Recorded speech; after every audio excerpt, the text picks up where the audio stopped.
is a production of GeekTaco.com. Please bookmark GeekTaco.com for the latest in geek culture news. Now, on with your show.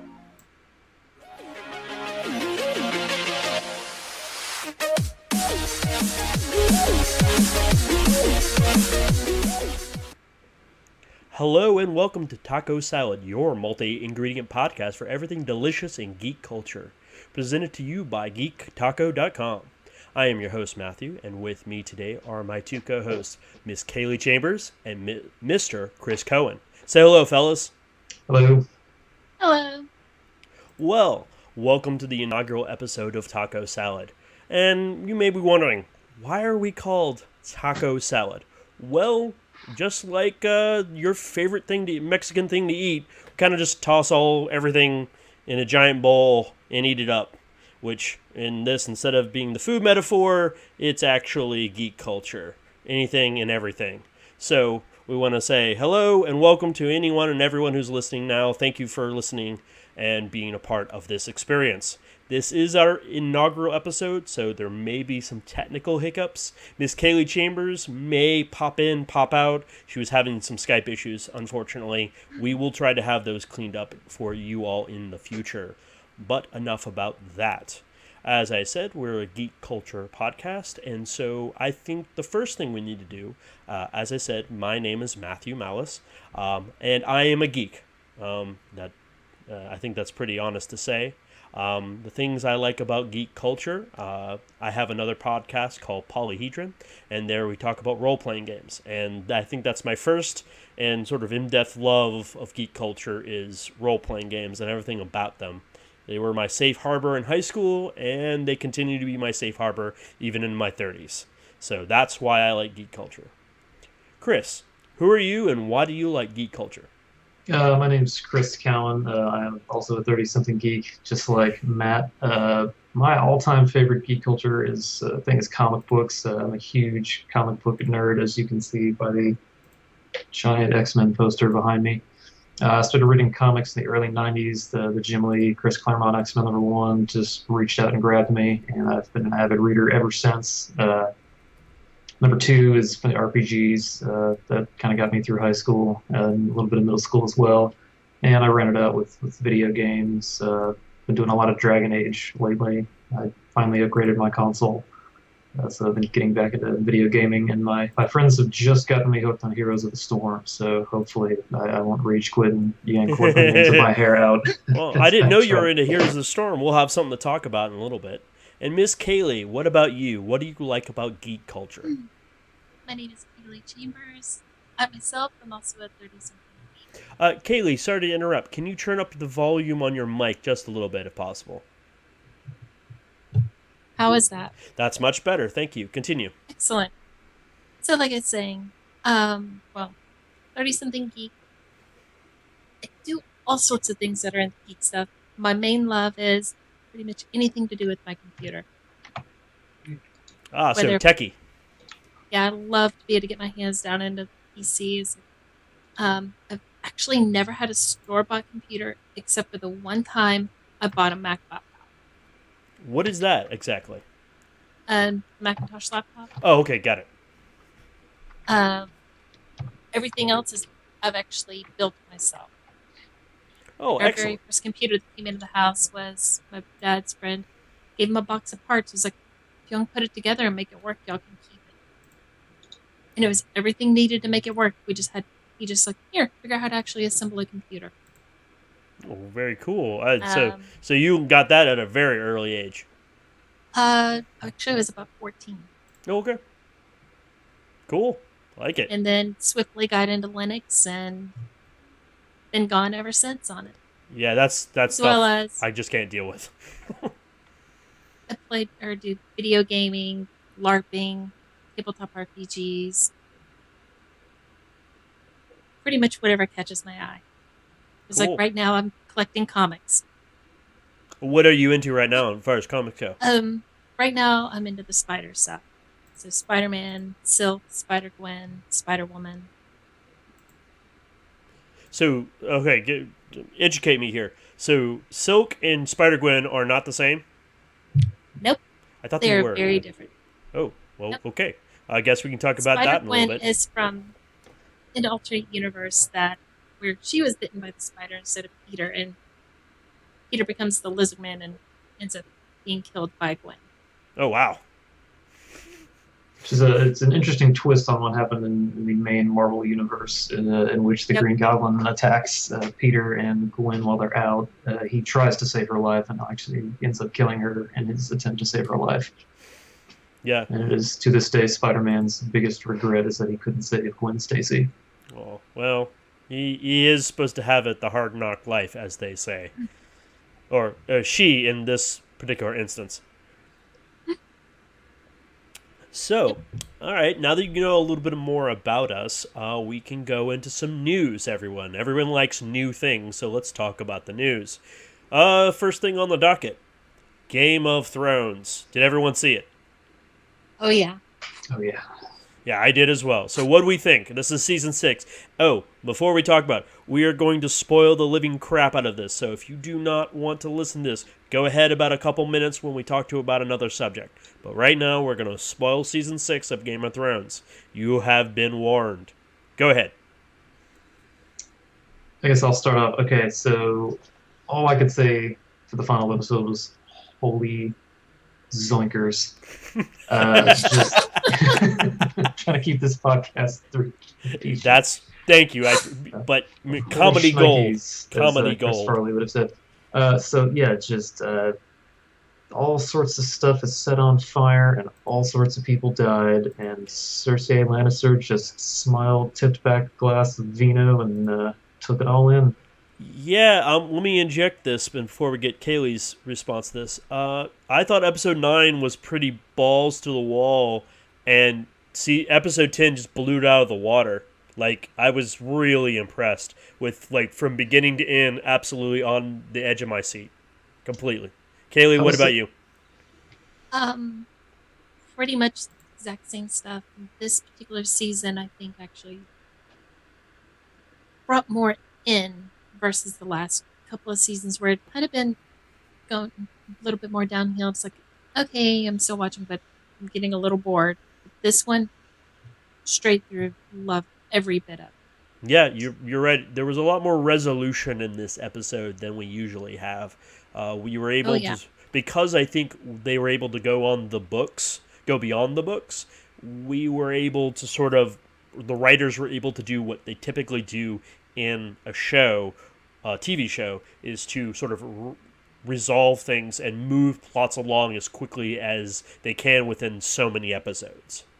Well, I think this is also the first season where the final episode was the biggest, baddest episode of the season, where typically it's been the penultimate episodes always sort of had the big ramp up, and then episode 10 kind of just sets the groundwork for the next season. But given they've only got about a season and a half worth of material left for the show, so I think they're splitting it into 2 6 or 7 episode seasons. The current docket, as far as my knowledge goes, and if anyone's in chat, feel free to just correct me if I'm wrong, but season 7 should be 8 episodes, and season 9 will be 6 episodes.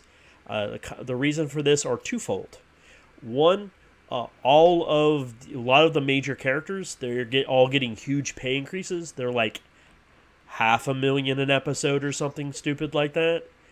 And I bet they're going to start ramping up more with the special effects, so that's going to eat into their budget. So a shorter season allows them to put more money where they need to put it to pull it off. Because those dragons this season absolutely were killer. Those were fantastic.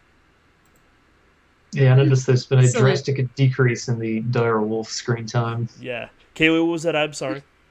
I said absolutely. But of course also they freed up a lot of budget in that last episode. Yeah, just a bit. It was sad to see them go, but they went out literally in the blaze of glory. Yep. I think Took a swan dive. Yeah, that was my favorite moment from the episode, just because Sorry. as soon as everything went down, and I realized like that kid has nothing left to live for. Yep. Yeah, that I called it. I was like, I had called it about 4 or 5 episodes because me and my friend they come over and we watch it all together. I called it about 5 episodes earlier that of like, no, she's gonna blow up everyone. Like she's now. I thought originally she was gonna blow up Tommen. Like Tommen was going to, she was gonna try to stop Tommen from going into the Sept, but he ends up getting there through hook and by crook, and he blows up with it, and she ends up killing her last child. But this also kind of worked. It was an indirect killing because he ended up killing himself, which I can live with that, right? I was sort of. Whenever Oh, go ahead, the Kaylee. window, when the image just sat on the window, I was just like, is he? No. Ooh, I wonder if he's going to do a running dive. He's just going to do it graceful. No, he was it somebody said Assassin's Creed it just went woo, follow. It's, let's put the crown down and went for the King's Landing, as Hey, they say. Swan dive. I'm actually happy you put the crown down. I was like, wow, he still has respect for the crown at the moment of his death. I'm like, bravo, Tommen, bravo. So sad. You're such a nice, sweet boy.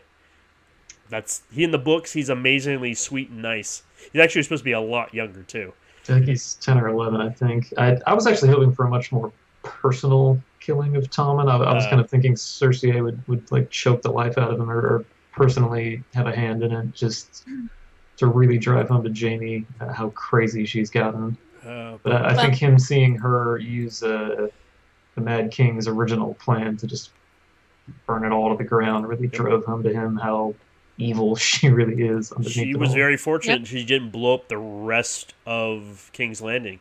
Like, that stuff's supposed to be everywhere underneath the city. Like, I guess she got lucky, or was it Wyvern? Wyvern.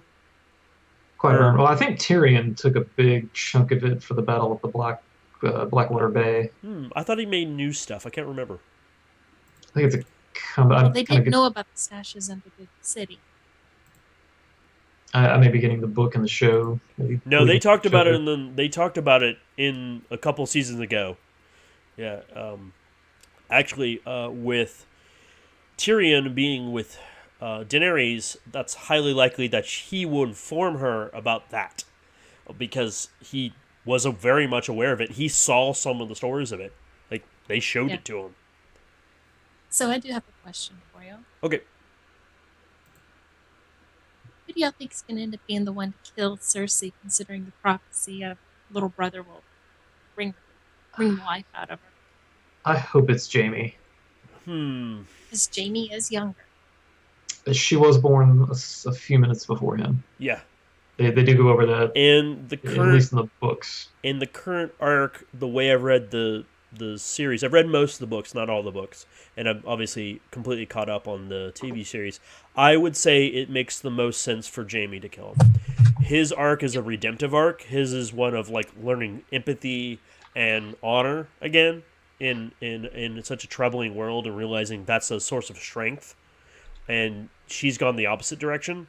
She's become more and more desperate and more ruthless as the show's gone on. Especially with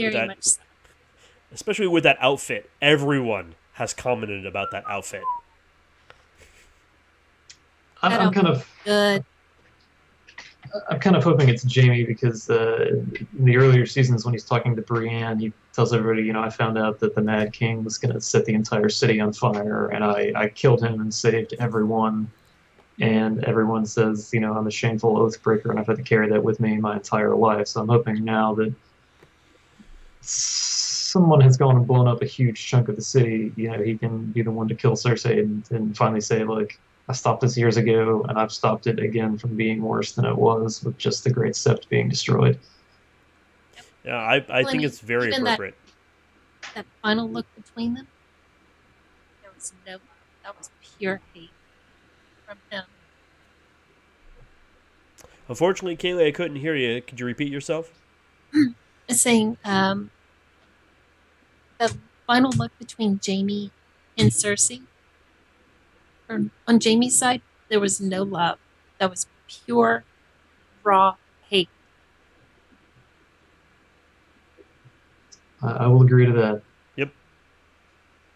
Well, anyways, that's a lot of Game of Thrones. Now, this isn't not like a Game of Thrones episode, so I think we're gonna put that on the pedestal for now. We hit the high points, I think, as far as there's a lot more that happened in that episode, but or the season as a whole. I think overall, I guess the final verdict for us is the season was really good. I think it was really well done, and I think I'm looking forward to the next two seasons. I'm really curious to see how this is going to end. I eagerly awaiting when they finally when he finally finishes the book, so I can see how the story plays out in both worlds. Yeah, Yep. I'm eager to see in both as well. All right, let's move on to the next news. A bit of news. They wrapped up before Game of Thrones. They wrapped up the CW shows of Arrow, Flash, and Legends of Tomorrow. Now, what have we heard news-wise concerning the future of these shows? I know one big piece is Supergirl is coming to the CW this fall, which is great because that was over in CBS. Is that correct? NBC. NBC. Or no, Sorry. no, I'm sorry, you're right. It was CBS. Yes. So CBS, Supergirl from CBS, the ratings weren't where they wanted to do it, so they've now, as far as I know, CBS. Apologize.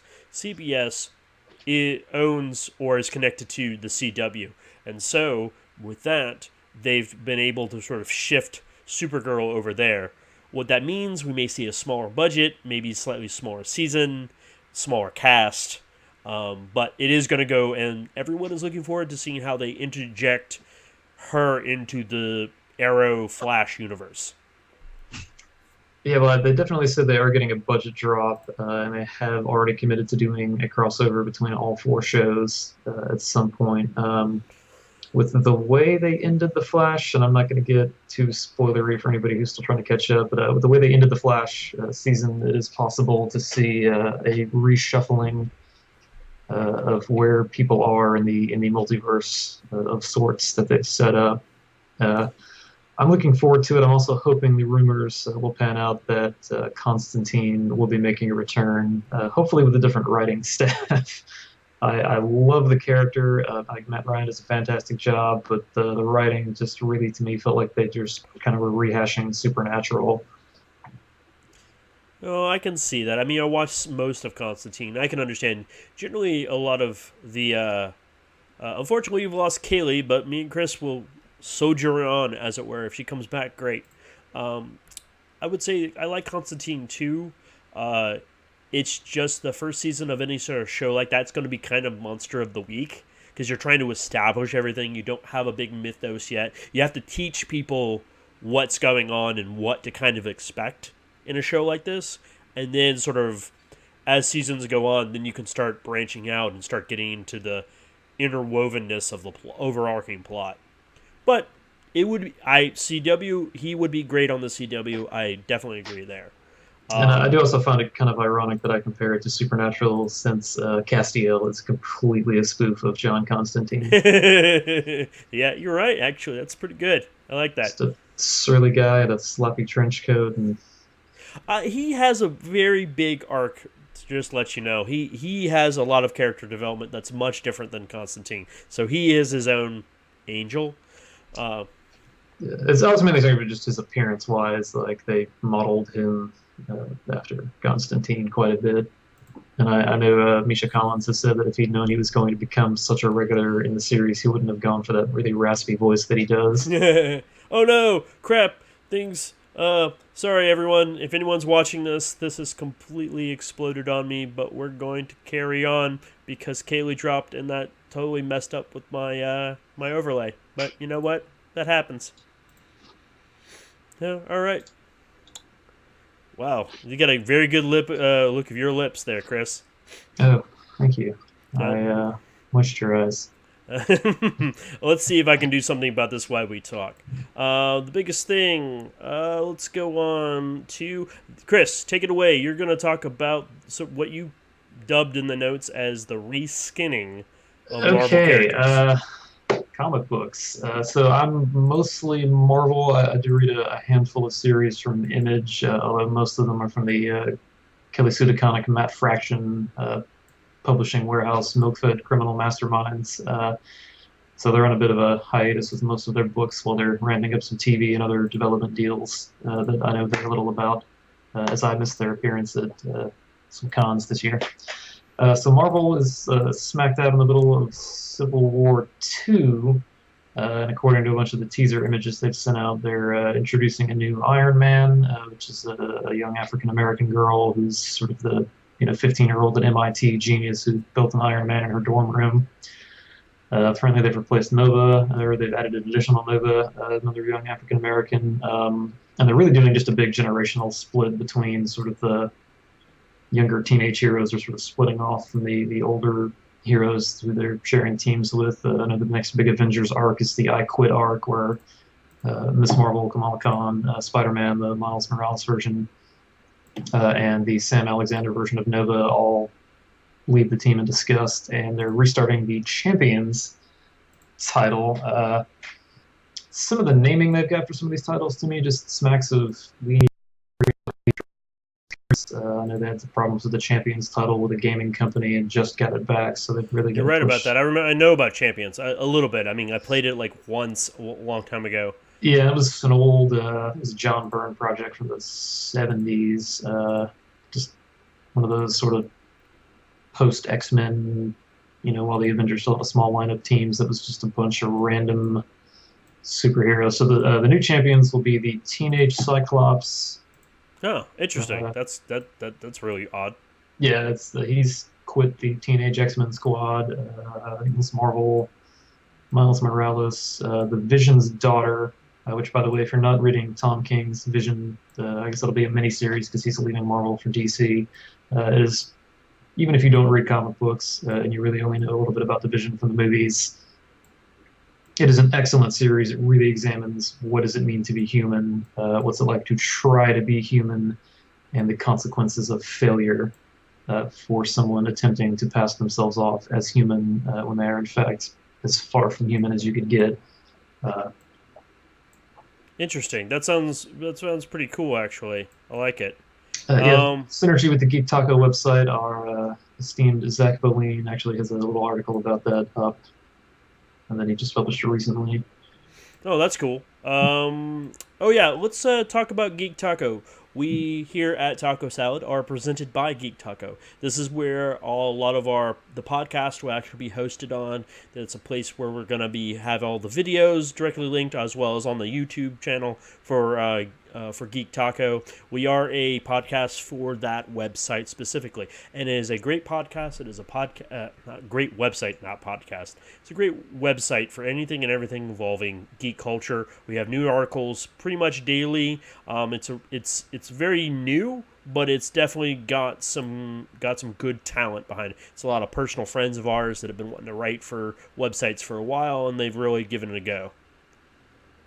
Alright, I'm still working on the layout. Anyone who's watching the video, as I said, this is our very first episode, and I'm trying so desperately to make this not a horror show. This is lovely.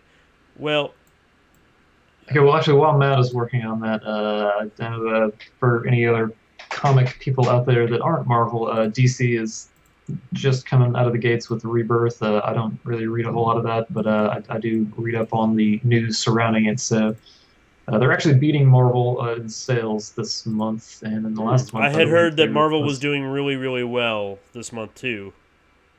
Yeah, I think the last couple of months they've usually been able to get just above 50% of the market share, but I think DC's beating them out. They launched the big one, Wonder Woman, Batman, Superman, Green Arrow, which I've actually been thinking about picking up, trying to get back into a couple of DC titles. And I think this week's been some of the smaller, not necessarily the B-listers, but sort of the minor A-listers, I guess, if you could be a minor A-list hero. Can be. I think Nightwing should be soon. Yeah, he would definitely be A- type of a character. Yeah, and then of course I do also love the indie comics. I know Morning Glories is getting ready to wrap up with issue 50. This big series from Image. I actually had a cameo in issue 42, I think. I know the artist, and he penciled myself and a few other fans in. Kelly Sue DeConnick's Planet comic. I'll say keep the name PG. Is just still going strong. If anybody's looking for a good sort of feminist icon of comics, she is sort of the go-to female writer, along with Gail Simone and G. Willow Wilson. But this is sort of an interesting feminist bend on prison exploitation films. It's been a really enjoyable read. Saga is still going strong. Just a good epic space opera comic. Yeah. Brian K. Vaughan. Let me interject real quick. I think I've sorted out some of the visual bugs. Okay. And again, for everyone who's watching, I apologize again, but we're moving right along. So I had heard that Marvel's relaunching a whole bunch of number ones in... Is this tied to the stuff you were talking about earlier? There's a whole bunch of number ones coming down the pipeline in October. Yeah, this will be sort of the post-Civil War II reshuffling, and Marvel's kind of gotten into a habit. It's not one that I really personally been enjoying, but of sort of just having seasons of their comics, and so as soon as they've swapped out creative teams or run a big major arc that might have had a few minor arcs in it, they'll just sort of shuffle some stuff around and just set everything back to number one. Okay. Oh, very interesting.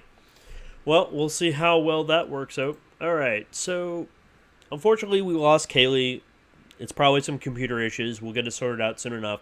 So we're going to move on to the big discussion topic. And because, unfortunately, since she left, this episode may be going a little short, but the show marches on. So discussion topic today is something I think everyone is pretty keen on right now, which is Pokemon Go. That has released in the Americas over the last couple days, and it has literally caught like wildfire. Everyone I know is playing it. Anyone who's not playing has heard about it. Your Facebook feeds are probably just drowning in those little Pokemon pictures. It's crazy. It's nuts. I love it. Have you done this, Chris? Yeah, actually, just spent the weekend hiking around Stone Mountain, roasting my very, very pale self in the sun. Sort of the most exercise I've gotten in a good long while. I went out with a couple of good friends of mine who probably also, like me, would otherwise never have left the house to go hiking around Stone Mountain. This is actually the first Pokemon game I have ever played. I sort of missed out on the craze. Back in the 90s, like I was just getting my driver's license when Pokemon first came out, and I was into the much more mature Dragon Ball Z and Gundam Wing. Mm-hmm. So I've been having a lot of fun. I'm totally guilty of Pokemon hunting and driving. Do not do this, fellow fans and listeners. But unfortunately, I live kind of out in the suburbs, so there's not a whole lot of Pokestops and gyms near me. So I have to kind of drive towards town and park somewhere. So let's back up a little bit. We both play it. It's interesting. Let's tell people a little more in depth what it's about. So it's an iOS or Android app that you can download for free. It is a free-to-play game, so you could play the whole game without spending any real-world money on it. And what you do is you go around, you get some Pokeballs, and then it will sort of introduce you to how to catch Pokemon. Which this is where it gets kind of funny. It's got an augmented reality function, so when a Pokemon is near you on the map, on this little like top-down third-person view map, you can select on a Pokemon that's near you, and when you do, it will pull up a picture of where your camera is facing. It will show you that image, and it will insert the Pokemon in the middle of that image, and it's like has its own animation and its own sounds, and you actually have to physically, with your finger, toss a Pokeball at it, and when you do that, you're able to actually catch the Pokemon, and it goes into your Pokedex. And from there, you can collect more and more Pokemon. You can upgrade them with like special kinds of power-ups and dust and candy. And from there, the only thing you can do, you can't really fight with anyone yet. The only way to power up Pokemon, as far as my knowledge goes, and Chris, please interject if I'm wrong about something, you have to either upgrade them with the candy and the dust, or you have to send them to fight in gyms. And if you do that, they'll get XP, they'll get stronger, and they'll get bigger. And eventually, if you got enough candy, you can evolve them to their next form. Is that about right, Chris? That's about it. Actually, if anyone listening or watching has played Ingress, a lot of the Ingress portals are actually gyms and or Pokestops. I think Niantic is the same company that made uh, ingress. So it's like Matt, it's essentially just you're walking around geocaching and tagging and running around. Hopefully, fingers crossed, they will be adding the ability to trade and battle with other trainers. If anybody's having trouble catching Pokemon, you can actually turn the AR feature off, and it will leave the Pokemon centered in your screen in sort of a little fake Hold on woodland one second. We background. have a small technical error. I Okay. apologize. Give me a second. Sorry about that, everyone. We had a small technical error. I think I cleared it up. Yes. So go back to what you were saying about that. Okay, let's see. Tip for anybody: you can turn the AR feature on the camera off because the Pokemon will sort of move around your field of view, and you have to keep your phone centered on them to really be able to effectively capture them with a Pokeball. But you can flick the AR off, and they'll stay centered. And for anybody who may be a passenger in a car, please don't Pokemon and drive. Once you've clicked on the Pokemon or trying to capture it, you can get as far away from where it spawned as you want, and you can keep trying until the Pokemon. Oh, I didn't know that. So you can, it can, if as long as it's appeared on your screen. When it shows up on the map, you tap it and it sort of zooms into the capture screen. Once you're in the capture screen, you can get farther away from where it is. Tested that out this weekend while not driving. Um, and it'll either you'll either capture it, you'll run into Pokeballs, which did happen to me a couple times, um, or the Pokemon will sort of dodge or break out of the Pokeballs and then just disappear. I've only had that happen to me with about two or three so far.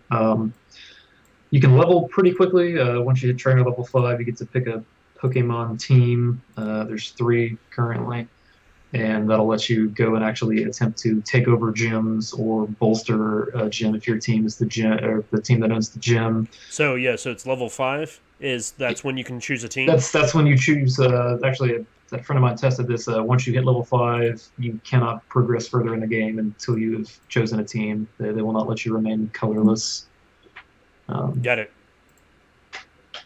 So it's been fun. It's actually helped me reconnect with some friends I don't see as often as I would like to, and hopefully we'll be able to schedule some weekly Poke excursions. So for anybody, I guess that's what's so amazing about this new AR gamification of sort of exercises, because people are like, oh yeah, I get to go outside and walk around. I feel great, and everyone's like, hey, I've been feeling cooped up and crappy.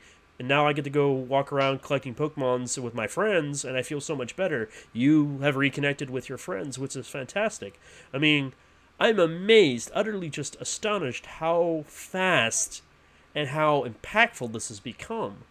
I mean, it's nuts. I want to see what happens next week and the week after that, because I know there was an article on IGN where they had an interview with one of the people in the development team, and they're like, yeah, we have features down the line coming out. Everything is fine right now. This is launchable.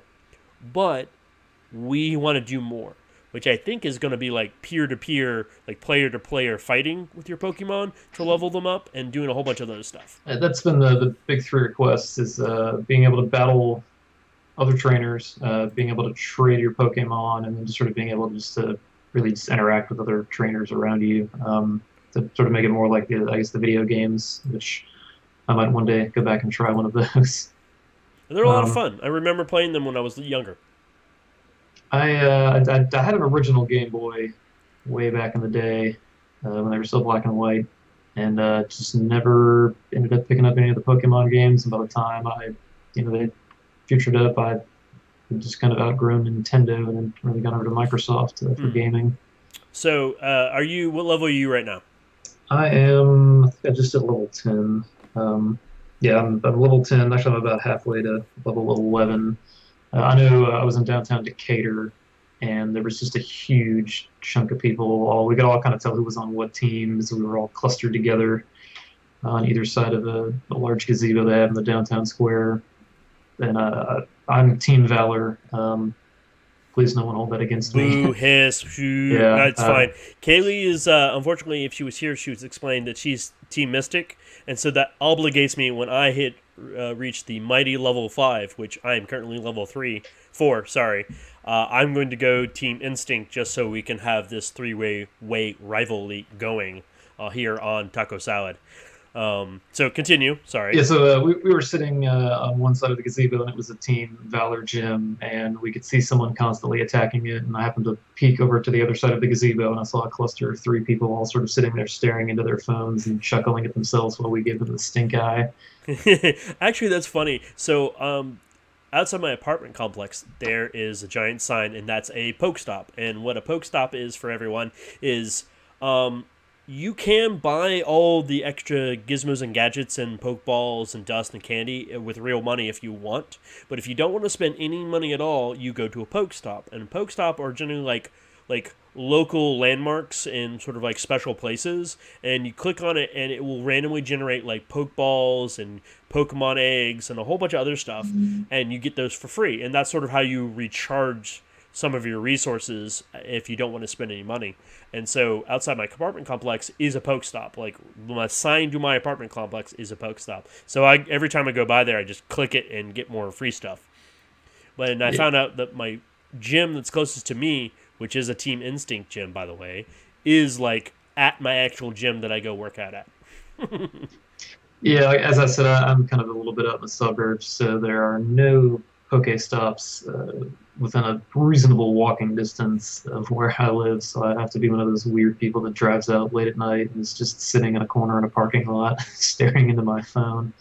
There's a church just outside my neighborhood, and I was driving home last night and noticed about four cars of Yeah, teenagers that happened just to sitting there me. staring That into happened to their me. People phones. were stopped out near the entrance of my, and I was like, they're looking down at their phone. I'm like, okay, if there's something's going on or they're playing Pokemon, I choose to believe that they're playing Pokemon because nobody just stops there, like in front, because it's on a big hill. You don't just stop on this hill to like mess around with your phone.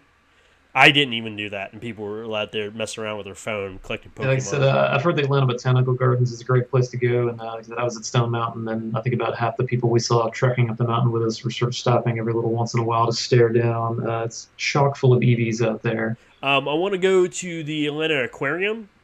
I think that'd be a great place. No, it is not actually. Oh, Everybody thought there would be tons of water type over there. There was, for everyone I've known that's been over there said it's pretty barren. I personally haven't gone down there I yet. wonder. I wonder if it's only like mostly public places that they've tagged. Like they keep it away from businesses, but Yeah, I well, would. I know the Poke stops typically tend to be, like I said, it's Ingress Portal, so it's historic markers, post office, Yeah, just places that would have popped up. As far as I can tell, your actual geographic location doesn't seem to matter. There's a lake outside my neighborhood. I went and drove all around it. Not a single water type Pokemon to be found. weird. I hope All that the gets expanded. I'd love for them to be like the types fit where you kind of are. Even though I got a in the middle of my work, I got a like a Staryu. So Yeah, yeah, all the water types I found have just been out in the middle of the road. I mean, like I said, I live in kind of a foresty suburb, so there's tons of bird type everywhere. yeah, But I they're got so many of those birds. fairly Pidgeys, Rattatas, yeah. Rattatas, and Zubats are going to be the pretty much your first 5 or 6 levels. That's about all you're going to Yeah, find. They'll be pretty there weak. is, I think, a rare one around my apartment complex. I just haven't had time to go out and look for him. I know he's around. He's been doing stuff. Well, maybe I should go pull it up, right? Since it's on my phone and I can do that. Yeah, I'm staring at mine. I live kind of in a bit of a very low GPS signal valley, but I just popped an incense, which is an item that will Bring them to attract you. wild Pokemon to you, so you don't have to walk around. And I had one pop up, but I was not able to capture it. Yeah, I would go to get Zubats. I want to get my two things I want to get are a Psyduck, and I want to get a Magikarp so I can eventually level it up to the giant Kraken thing. Let's Because, see. Most of your top tier evolutions are going to cost you 50 candy, which anytime you catch a Pokemon, you get three. If you have yep. duplicates of that Pokemon, you can trade them in and get one extra candy, so you'll get a max of four. Gyarados, on the other hand, instead of needing 50 candy to evolve your Magikarp, you need 400. Yes, my wife told me about that, and I was like, So, challenge accepted. The Dark Souls of Pokemon Go. We're gonna yeah, do this. I had what I thought was going to be a great spot for farming Magikarp just on the other side of the hill I live on, but the past 2 times I've trekked down there, I actually found a Psyduck and a Slowpoke, but the Magikarps have dried up, so to speak. So I'm hoping if I can make it out to Lake Lanier to be able to head around to sort of a more woodsy, open to the public water area just to see if that will increase my chances of some water type Pokemon. Yeah, I definitely want to collect a whole bunch. I can't believe I'm saying that. I'm a grown ass 34-year-old man.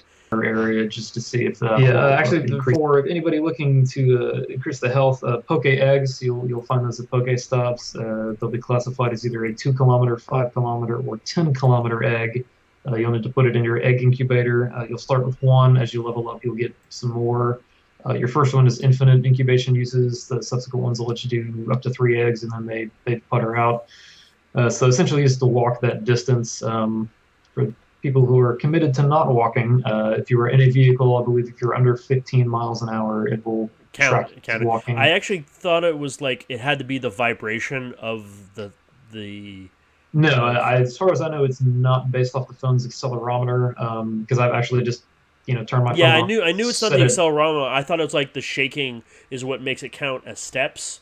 It tracks your GPS hits, change in distance, delta T, change in distance. Okay, so it's the speed at which you're traveling, and if you're traveling too fast, it won't count it because it knows you're in a car. The distance. I know. I have a bit of a commute to work, so every time I'm stuck in traffic, I will just turn my game on, set it in the cup holder, and just inch along at 10 miles an hour as I make it through traffic. So I was able to actually hatch a 2 kilometer egg just coming down 400. Yeah, I also want to get an Eevee because those things are super rad because they evolve randomly into something else.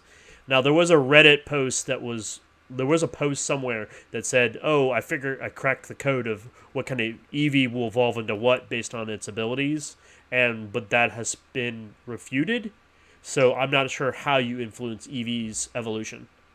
Yeah, I've heard differing things. I know when you evolve your Pokemon, their second attack changes, and then it's not always consistent between just I've had a couple of different Zubats have different secondary attacks. Fighting, from what I've seen of it and tried of it, the game in and of itself is a little buggy. I've had it freeze on me, doing all sorts of stuff. Yeah, there was a lot of. If anyone was there for the launch, it was the servers were crashing all the time because probably just because of sheer volume, I would say, and just it working out those kinks.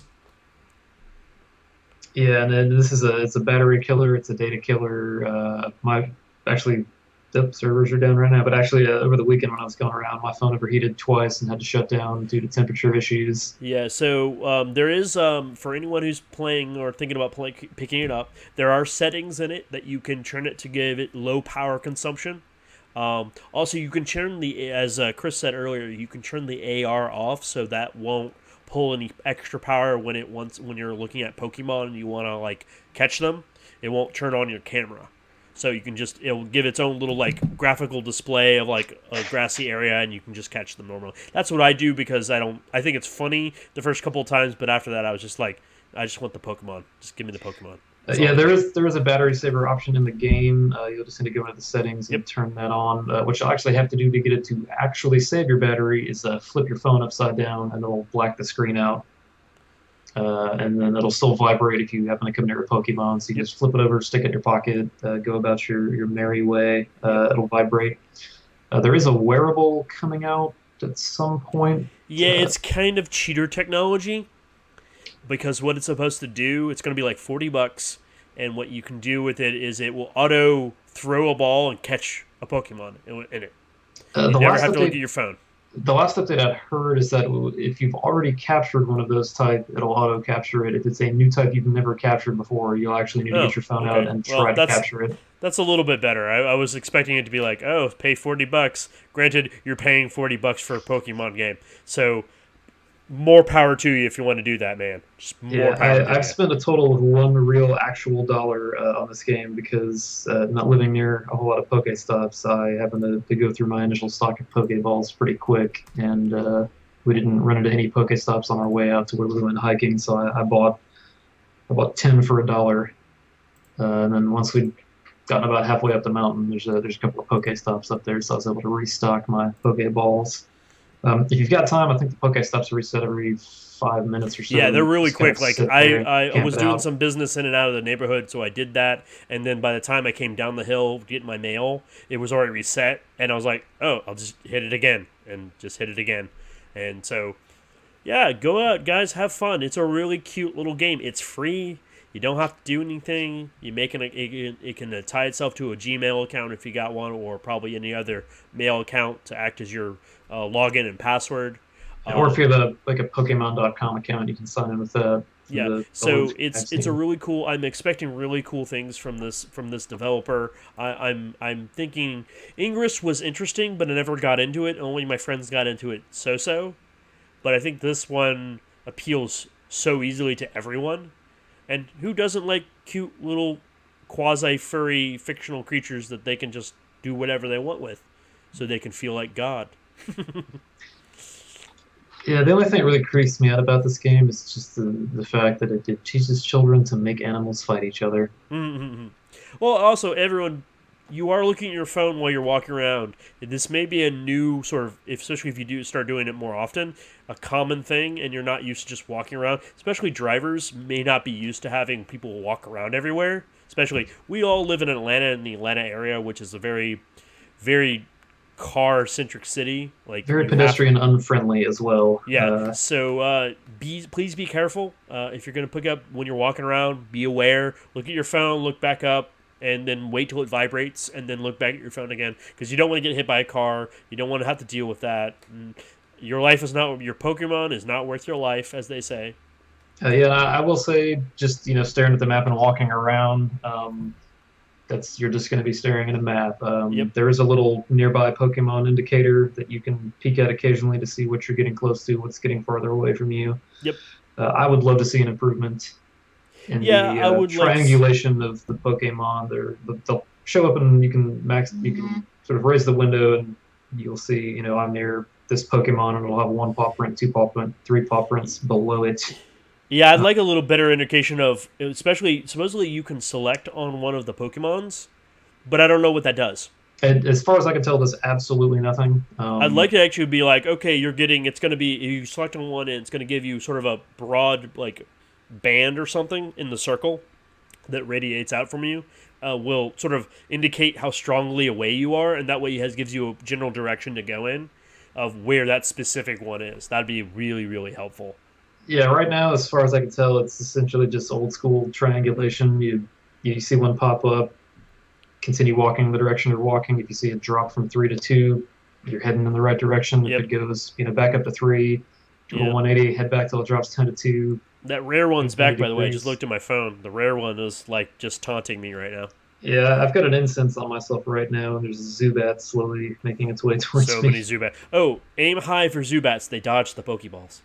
Yeah, there are some items if you're having trouble catching a Pokemon. There are raspberries you can feed them, and it'll calm them down, and they'll move around a little less, and they'll be more inclined to stick in your Pokeball. Yeah, there's like some incense that if you're not the walking type, but you want to collect all of the Pokemon around you, there's incense that will actually make if they're local Pokemon in your radius, they will start coming towards you, so they'll just show up wherever Yeah, you are. that'll increase your personal spawn rate. If you're at a Pokestop, you can get a lure, which just increases the spawn rate in the area around the Pokestop. And Yep. if you are going with friends, it benefits all the trainers. That's actually happened to me today. Somebody put a lure on the actual Pokestop, and I got like 2 Pokemon just off of doing that. Yeah, I've had a Weedle, a couple of Zubats, and I think a Pidgey has swung by while I'm just sitting here at The my weirdest desk. one I have currently is, and we got to wrap it up here soon. Pokemon's I have a Staryu. I have a Golden. Goldeen. Yeah, I have a Goldeen right now. I think that's my rarest one. Besides the starting Bulbasaur, because you get 3 of the iconic ones. One of the 3 iconic ones, you can either get a Charmander. Chris, Oh, sorry. please stop typing. We had people asking us questions in our Oh, chat. I'm sorry, I can't see the chat. Let me pull it up real quick. I Sorry. think it's just someone complaining about us talking about Pokemon. Hey, you know what? That's what we're about. We're here. Didn't you know this was a Pokemon podcast? That's what we are. No, we're an Everything Geek Culture podcast, but that is the discussion topic for this evening. That is our evening closer. Yep. Let me pull it up.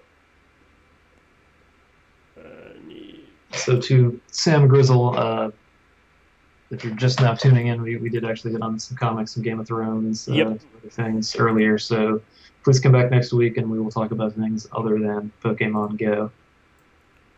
All right. Let me see. Now I'm on the chat, but I think I missed it. I apologize. I actually don't have a Twitch login, so That's fine. I may have to. He may have already left, but anyways, thanks for chit-chatting with us. I think that's going to wrap us up for Pokemon, the Pokemon podcast.